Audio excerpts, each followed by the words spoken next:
কিন্তু কি করবে বলেন, সে সব সময় মোবাইলে মেসেঞ্জারে বিদেশি লোকদের সাথে কথা বলবে, যাকে জীবনে দেখি নাই, তার সাথে ঘন্টা পর ঘন্টা কথা বলতেছে, এখানে ওইখানে যাচ্ছে, যেটা আমার পছন্দ না। বাজারে যাবে, বান্ধবী বাসা যাবে, বন্ধুর বাসায় যাবে, তা আবার আমাকে ছাড়া একা একা। কোনো কোনো দিন রাত্রে ফিরে, কোনো কোনো দিন রাত্রে 2 দিন 3 দিন বাইরে থেকে আসে। মানে আশেপাশে সমাজ নিয়ে তোমার কাছে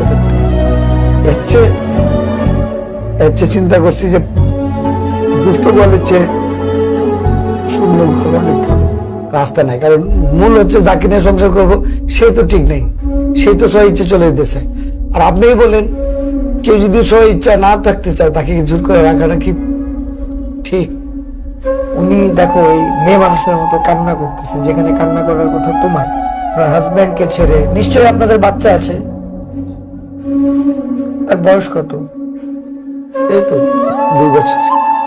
2 বছরের একটা বাচ্চাকে রেখে আপনি চলে যাচ্ছেন আপনার ফ্রেন্ডের বাসায় আড্ডা মারতে। এটা জীবন না মানে। শুধু তাই, বাচ্চাটার দিকেও কোনো খেয়াল রাখেন, সারাক্ষণ বাইরে বাইরে থাকে।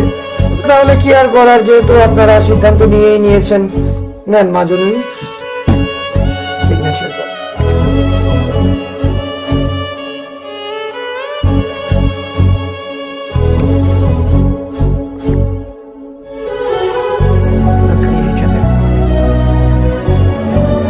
চিফ সাহেব প্লিজ।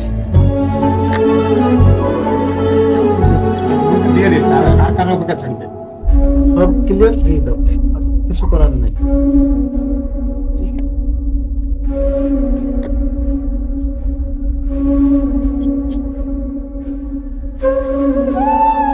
হৃদয় বিদারক ঘটনা। যথেষ্ট চেষ্টা না।